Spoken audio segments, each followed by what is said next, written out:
That's not the question. What's like, his name? Pete Ross. Huh? Pete Ross. Pete Ross. That's a stupid question. You just saw me on there giving an interview with her. Okay. So what time was this? I don't know. Every time they chose it.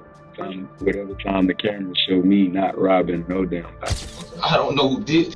I don't know. I ain't saying exactly who. No, I'm just saying. Like, what did you hear? You never. I ain't hear. That's what I'm saying. You'll never know. You know what I'm saying? I don't know. Rappers often find themselves in sticky situations with the law, getting stopped and investigated without any warrants. It's a recurring issue in the rap community, causing trouble for these artists when they least expect it. Yet some rappers have managed to outsmart the cops and walk away unscathed. Let's take a closer look, starting with Jonathan Lindell Kirk, better known as DaBaby. In January 2020, DaBaby was in Miami for a nightclub performance. Things went south when the promoter shorted him, paying only $20,000 instead of the agreed $30,000. According to the promoter, DaBaby didn't take this lightly. The promoter claimed DaBaby punched him multiple times and that his crew joined in, attacking the promoter. To make matters worse, the promoter alleged DaBaby and his crew stole his phone, credit card, and $80 in cash. They fled the scene but returned to their hotel a few hours later, only to find the promoter and the police waiting for them. DaBaby was taken to the station for questioning. Be careful, my thumb is broken. Be careful, my thumb. You see my skull? Be careful. Film now. Film. Come close. Take a step back. Here's where it gets interesting. DaBaby could have played it safe by staying silent and getting a lawyer, but he decided to outsmart the detectives. What's your full name?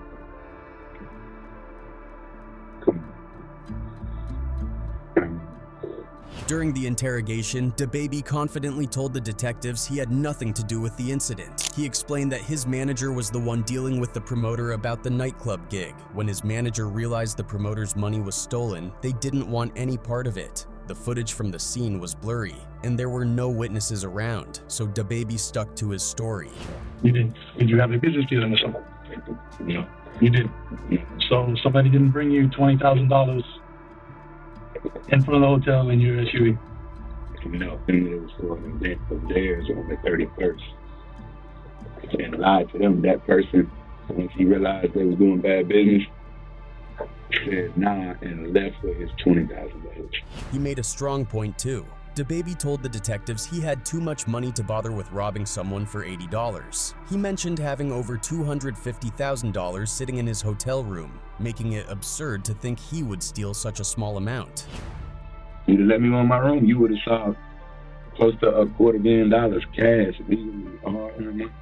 I don't got to take nothing from nobody. I will go outside here right now and throw $10,000 in the air. As the detectives struggled to get anything useful out of him, they started asking more detailed questions, hoping to catch him in a lie. But DaBaby was too smart for them and had the upper hand throughout. At one point, DaBaby confronted the police, saying that if they had proof he robbed someone, they wouldn't need to question him in the first place. Driving in the car, when I went to go eat, what time I went, that don't have nothing to do with the fact I ain't robbed the damn soul. Let's take the word robbery out of the picture. So while we here, we taking the word robbery out of the picture. I know if y'all had proof of me robbing somebody, we wouldn't even be talking. Y'all would have cuffed me. I would be charged with it. That's what I know, bro. The detectives left the room, and DaBaby went to sleep, unfazed by the situation. A detective returned later, informing him he was still the prime suspect and would be locked up. DaBaby was facing up to 15 years in prison for the battery charge if they could gather enough evidence to prove the robbery. But they couldn't. The surveillance footage was too blurry, and without concrete evidence, they couldn't pin anything on DaBaby. Just 2 months later, the case was dismissed. DaBaby explained in an interview with DJ Academics that he knows how things go, which is why he doesn't usually hire lawyers in these situations. He understands the game and plays it well, often beating the detectives at their own game. That's what I'm saying. So, okay, so it's simple. Like, why the would I pay for a lawyer in a situation when I can speak for myself? But see, these niggas not, knowledgeable enough for like the laws to be able to say, I can say, and then just walk out. Like, it's simple. Now, let's move on to Foolio. In April 2022, detectives were patrolling the Jacksonville area, keeping an eye out for anything suspicious. While on their rounds, they spotted Foolio driving a Dodge Durango with legal window tint. For some reason, this raised their suspicions, so they flickered their lights to pull him over. Things took a strange turn when during this routine traffic stop, a prosecutor showed up at the scene. That's when the situation started to spiral. Hey man, listen! Hands out!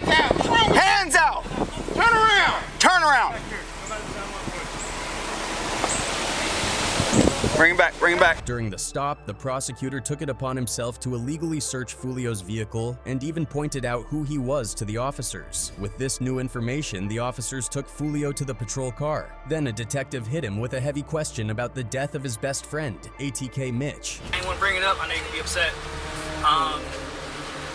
Mitch, there's some detectives I want to talk to you real quick about what happened to Mitch. How long that's gonna take? Not that long. Depends on you. They just gonna ask you what you know about what happened. Foolio quickly realized that this wasn't just a traffic stop. He was in for a serious round of questioning. The detectives started off by trying to get the basics: who Foolio is, who Mitch was to him. Foolio kept it vague, mentioning that Mitch was like a brother to him and that he was out of town when Mitch was killed. I was in Miami when I heard the news, you know what I'm saying? I was down south with Lil Wayne making music, and I saw posting on Instagram, Mitch there, the whole Jacksonville, Mitch. Don't just come out and just say, oh, I killed him. You know what I'm saying? Well, I'm talking about y'all group, like, from your end, what names are you guys hearing? I ain't really hearing. That's what I'm saying. You ain't going, I don't know. It was pretty clear from their questions that the detectives didn't really know what had gone down, as their inquiries were all over the place. Foolio, however, stayed cool and consistent, repeatedly telling them he didn't know anything about the situation, when Foolio denied any knowledge of the shooting. One of the detectives shifted gears and asked if he thought his music played a part in the violence around him. Foolio wasn't biting. You know what I'm saying? You never know, man. That's what I'm asking. Yeah. I'm just asking, do you feel that way? Yeah. Do you feel that way? No. A song can't make go do nothing, bro. Just asking. The detectives, frustrated by their lack of progress, decided to step out of the room for a bit. They returned with reinforcements, more detectives who started questioning him about the traffic stop, accusing him of trying to elude them. The interrogation didn't last long. They weren't getting anything useful out of Foolio, so they left the room again. This is when Foolio made the best of a bad situation. A clip of him singing Dark Cloud by Rod Wave in the interrogation room went viral. So many dark days, there's so many dark days, dark clouds, there's so many dark days, there's so many dark days, dark clouds. Foolio himself uploaded the clip to Instagram, proudly stating, "I can never go out bad. I see a lot of rappers going out bad telling etc. I don't know nothing. I am not 6ix9ine." As for the traffic stop, the charges against Foolio were serious. He faced up to 3 years in jail for fleeing, eluding, and tampering with evidence. Despite several attempts to dismiss the case, Foolio eventually pleaded no contest to the tampering charge in exchange for 6 months of probation, which he served in Georgia. Though he got 6 months of probation, Foolio's ability to outsmart the detectives and keep his cool during the interrogation saved him from potentially spending 3 years in jail. And importantly, he didn't give up any information about Mitch's death. Next up is the legendary Lil Wayne. His situation is a bit different because instead of being interrogated by a cop, he went head-to-head with a lawyer. Despite this, Wayne still managed to outsmart the lawyer, making it one of the most entertaining legal proceedings for his fans. In June 2012, Lil Wayne was suing Quincy Jones III over a documentary about him. Q3 had his production team follow Wayne around for months to chronicle his life as he was putting together his album, Thaw Carter 3. Initially, Wayne seemed on board with the project, but things went south when he saw the final product. He hated the movie, calling it a scandalous portrayal. During the legal proceedings, Lil Wayne was grilled by Quincy's lawyer, Pete Ross, from the powerhouse law firm Brown George Ross. But Wayne, being Wayne, couldn't care less about the questions and was totally nonchalant. That's not the question. What's his name? Pete Ross. Huh? Pete Ross. Pete Ross, that's a stupid question. You just saw me on there giving an interview with her. Okay. Have I ever hired a photographer to photograph me? Sorry, sir, no, I'm a superstar. People hire them themselves to photograph me. We don't hire them. When the lawyer tried to hammer Wayne about his criminal record, the rapper claimed he remembered nothing. Didn't you serve about 8 months at Rikers Island in 2010? I don't know. I don't know. The award for Best Rap Album of the Year in 2008 for the Carter 3? I don't know. Mr. Carter, you have to wait until the attorney is finished asking the question, please. The whole thing took a wild turn when Wayne allegedly made threats against Pete Ross, although Wayne later insisted he wasn't threatening the lawyer. He can't save you, right? In the real world. That guy right there, he can't save you in the real world. Just so you know. What does that mean? I don't have to elaborate. He can't save you. And what does that mean? I was talking to myself. Now, besides these rappers outsmarting cops and lawyers, there are others who, instead of dealing with the cops at all, just choose to run. One such rapper is Pop Smoke.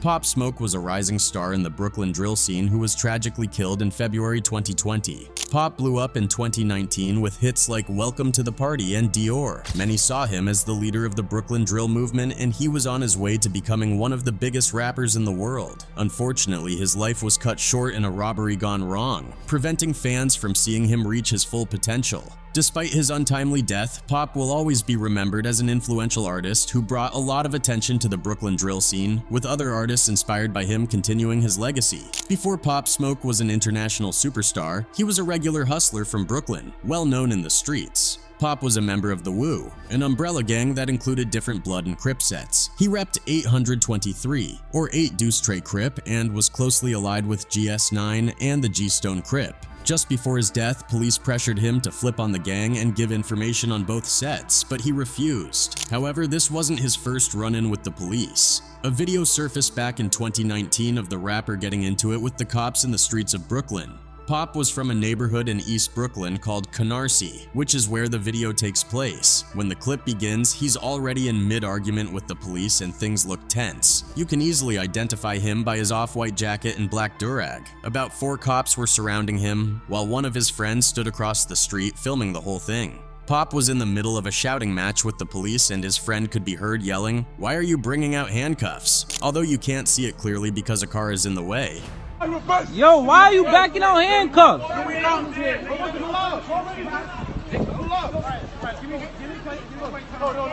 Yo, why you? Yo, look what you ain't doing. Despite being outnumbered 4-1, Pop starts resisting arrest. Somehow he manages to throw them off and takes off running down the sidewalk. One of the cops even falls flat on his face trying to catch up with him. The video ends there, so it's unclear whether they called for backup or managed to catch him later.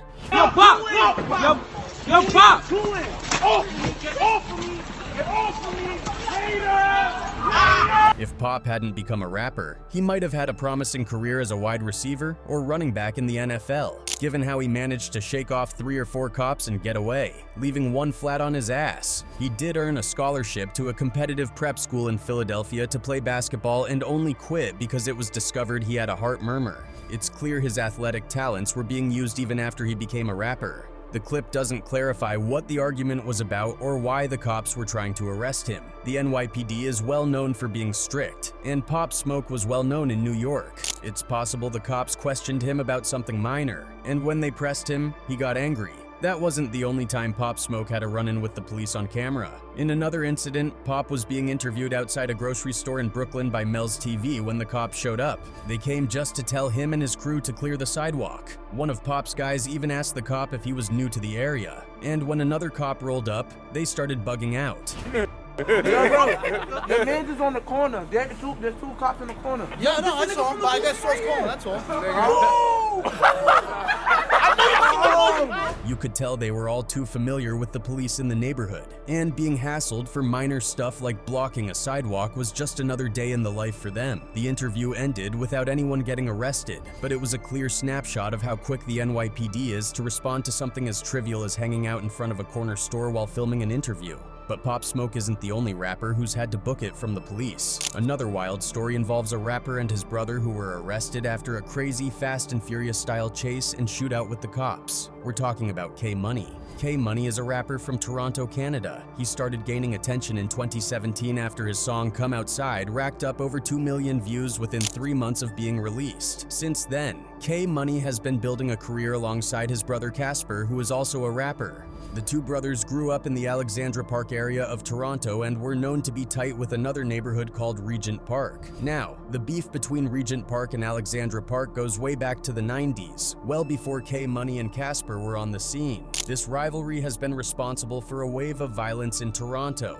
K-Money and Casper became some of the most well-known rappers coming out of Alexandra Park, representing their hood in the music scene. But things got heated when another rapper from Regent Park started blowing up. That rapper was Smoke Dogg, associated with a hip-hop collective called Halal Gang. Smoke Dogg's song Still gained 1 million views within a month of being released, and in 2015, his track Trap House went viral for starting a popular dance move called flipping. This dance spread even further when major artists like French Montana and Drake picked it up. Drake even brought Smoke Dogg on a world tour after the track blew up. Having a Regent Park artist get a co-sign from not only the most famous artist from the city, but one of the most popular artists of all time, was bad news for the boys in Alexandra Park. After Smoke Dogg blew up, the war between the two neighborhoods got crazy. In April 2017, Casper dropped a diss track called All Your Friends Are Dead aimed at Smoke Dogg. Not long after, Smoke Dogg was jumped and had his chain snatched. Casper didn't waste any time and dropped another diss track a few weeks later called Burberry Closet, where he was wearing Smoke Dogg's chain in the video.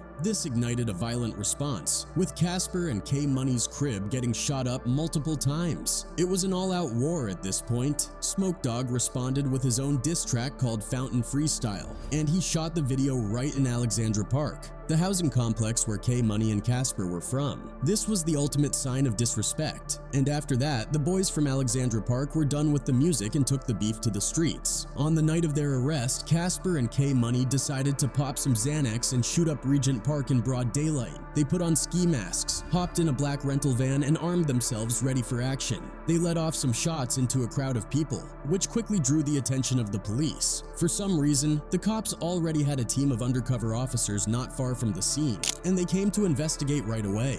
It didn't take long for the police to figure out who was behind the chaos. Once they stumbled upon a black SUV filled with Zandau rappers wearing ski masks in broad daylight. The cops tried to cut them off as they were driving away from a parking spot, but the drugs must have given the rappers superpowers. Instead of stopping, they floored it, swerved around the police, and darted into oncoming traffic. This is where things went full Grand Theft Auto mode. They managed to avoid the cops, weaving in and out of traffic, hitting a few taxis and even a police car, but they kept the chase going. At one point, they got blocked in, and the traffic coming from the other direction was too tight to get around. But surrender? Not a chance. They drove up onto the sidewalk, pedestrians everywhere, and continued the chase. They ended up crashing the SUV down the block and then took off on foot. The two brothers sprinted through a parking garage, hopped a fence, and found themselves in a working construction site. They dodged cranes and forklifts, running as fast as they could from the police. Eventually, they ran out of steam and were tackled by the cops. Allegedly, after his arrest, K-Money told the officers to tell the media that the infamous Casper and K-Money had been caught, and that they did it all for the clout. This wild chase definitely brought a lot of attention to the rappers, but probably not in the way they hoped. Just a week after the chase, Smoke Dogg was shot and killed in broad daylight by another rapper in an unrelated beef. So all that effort to scare their ops, only for him to be murdered by a different crew. It just goes to show how wild the streets of Toronto can get. Casper and K-Money had a hard time beating the case because the entire incident was captured on security cameras and police dashcam footage. The two brothers, along with their associates, were hit with a staggering 97 charges, and it's estimated that the chase caused $1 million worth of damage. They pled guilty and apologized to the court, admitting they were high and not thinking straight. K-Money was sentenced to 7 years, and Casper got 18 months. Even though the chase brought them a lot of attention, it didn't do much for their music careers. Casper might still have a chance to revive his career once he's released, but it looks like K-Money might be done for good. Surprisingly, Casper and K-Money aren't the only rappers to get into wild chases with the police. This next story involves another big name in the rap game who found himself in trouble with the law after a high-speed chase. Let's talk about Lil Baby. Lil Baby, one of the hottest rappers out of Atlanta, made waves with hits like Drip Too Hard and Yes Indeed, racking up insane numbers online. He started blowing up back in 2017, quickly earning the respect of the industry thanks to his associations with other big artists like Gunna and Young Thug. Plus, having ties with legends in the Atlanta rap scene like Gucci Mane and P from Quality Control Records definitely gave him a solid boost. Lil Baby has gone on to drop major chart-topping projects and has cemented himself as one of the leading voices in the new wave of trap rappers. But being a famous rapper doesn't mean you're immune to police harassment. In February 2019, Lil Baby Baby got into a chase with the cops after they claimed he was driving recklessly. Lil Baby is cruising down the highway in Atlanta in his flashy orange Corvette when he catches the attention of a Georgia State Patrol officer stopped at a red light. The officer claimed to have seen Baby change lanes without signaling, speed up, and pass vehicles in a reckless manner. As Baby zoomed past the officer, the cop turned on his lights, trying to get him to pull over. But instead of pulling over, Baby hit the gas, weaving in and out of traffic. The chase was on. The trooper eventually caught up to him, but Baby tried to make another move to escape, only to get stuck in traffic. That's when the cop got out of his car, demanding Baby exit the Corvette. Lil Baby surrendered and got out, laying on the ground as the cop restrained him. A fan caught the whole thing on camera, driving by as the rapper was laid out on the road, restrained, with the cop's foot on his leg. Got new information in the arrest of a rapper in Southwest Atlanta. This arrest had witnesses stunned. Lil Baby was brought to the Atlanta City Detention Center but was released later that day.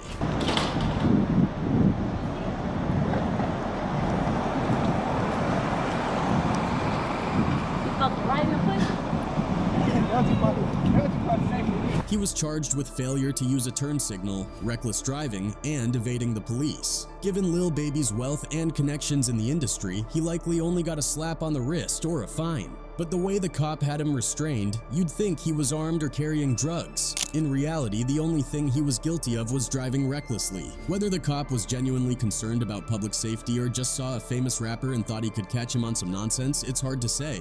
Lil Baby posted the video to Instagram shortly after, showing his face looking pretty swollen from being held on the ground. He even turned the whole experience into a freestyle, referencing the arrest. First show I rocked them, next show I'm on the way. Police got my face swole, I don't give a f. Hopefully, he can learn to take it a bit slower next time he takes his Corvette out for a spin to avoid attracting unwanted attention. Or better yet, he might consider hiring a driver so he's not tempted to engage in any more wild chases.